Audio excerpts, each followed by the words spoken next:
السلام عليكم asxaabta kusoo dhawaada barnaamijkan hal daqiiqo maanta waxaan ka hadlaynaa Cameroon waa dal ku yaala gacanka Guinea kaasoo dhaca Afrikada Dhexe wuxuuna xuduud leeyahay Nigeria, Chad, Jamhuuriyadda Afrikada Dhexe, Congo, Gabon iyo Equatorial Guinea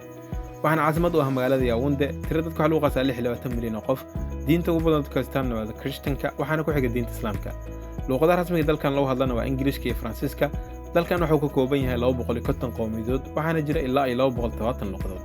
dalkan wuxuu ka mid yahay dalalka ugu qoyaanka ama roobabka badan caalamka waxaana jirta goob lagu magacaabo Dabniska taas oo ku jirta kaalinta lixaad goobaha ugu qoyaanka badan caalamka dalkan waa dalkii ugu horeeyay oo Afrikaan ah kaas oo gaaray wareegga rubuc dhamaadka koobka adduunka markaasna waxay ahayd koobkii adduunka ee 1990kii Cameroon waxa gumeystay Ingiriiska iyo Faransiiska waxayna xornimadooda ka qaateen sanadii 1960kii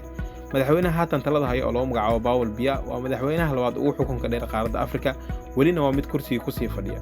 dadkii ugu caansanay ee waddankan Soomaar waxa ka mid ah Allah u naxariistay madaxweynihii ugu horeeyay dalkan oo lagu magacaabo Ahmadu Ahidjo iyo sidoo kale Samuel Eto'o iyo Alexis Song lacag dalkan waxa lagu magacaabo Central African CFA franc